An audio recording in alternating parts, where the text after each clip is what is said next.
નમસ્કાર. સાવરકુંડલામાં ધારાસભ્ય મહેશભાઈ કસવાલાની પ્રેરક ઉપસ્થિતિમાં ઉજવાયું સોમનાથ સ્વાભિમાન પર્વ. અતૂટ આસ્થાના 1000 વર્ષ. સાવરકુંડલાના શિવાલયમાં ગુંજ્યા હર હર મહાદેવના નાદ. ધારાસભ્ય શ્રી મહેશભાઈ કસવાલાએ કરી લોકકલ્યાણની પ્રાર્થના. સોમનાથના 1000 વર્ષ. સાવરકુંડલાના રિદ્ધિસિદ્ધિનાથ મહાદેવ મંદિરે લઘુરુદ્ર અને મહાઆરતીમાં ઉમટ્યું માનવ મહેરામણ. સ્વાભિમાન પર્વમાં ઉમટ્યું માનવ મહેરામણ. ધારાસભ્ય મહેશભાઈ, પાલિકા પ્રમુખ મેહુલભાઈ અને શહેર પ્રમુખ અનિરુદ્ધસિંહની આગેવાનીમાં મહાઆરતી યોજાઈ. ભૂદેવોના મંત્રોચ્ચારથી સમગ્ર વિસ્તાર દિવ્ય બન્યો.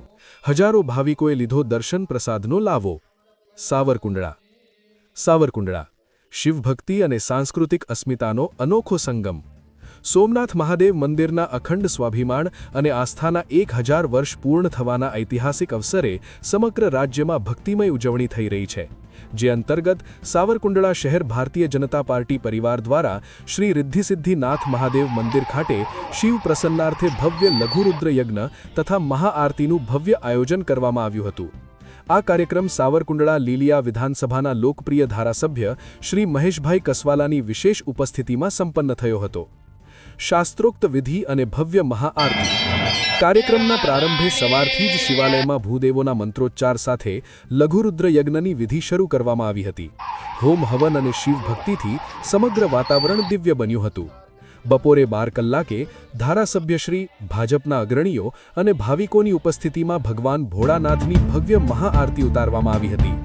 આ તકે ધારાસભ્ય મહેશભાઈ કસવાલાએ મહાદેવના ચરણોમાં શીશ ઝુકાવી સમગ્ર વિસ્તારની સુખ, શાંતિ અને સમૃદ્ધિ માટે પ્રાર્થના કરી હતી. લોકભાગીદારી અને સંગઠન શક્તિ. આ પાવન અવસરે સાવરકુંડલા શહેર ભાજપ પરિવાર દ્વારા જણાવાયું હતું કે સોમનાથ મંદિર આપણી અસ્મિતા અને અતૂટ શ્રદ્ધાનું પ્રતીક છે. 1000 વર્ષના સંઘર્ષ બાદ પણ અડગ રહેલી આપણી આસ્થાની યાત્રાને વધાવવા અને નવી પેઢીને આપણા ભવ્ય સાંસ્કૃતિક વારસાથી માહિતગાર કરવાના ઉમદા હેતુથી આ આયોજન કરવામાં આવ્યું હતું. મિસ્ટર ગુજરાત ન્યૂઝ, સત્યતાની સાથે સ્પષ્ટ વાત. રિપોર્ટર સરફરાઝ ખોખર, વીજપડી, અમરેલી. ભગવાન સોમનાથનું મંદિર દુનિયાના સનાતન સંસ્કૃતિનું, આધ્યાત્મનું સ્થાન છે, શ્રદ્ધાનું કેન્દ્ર છે.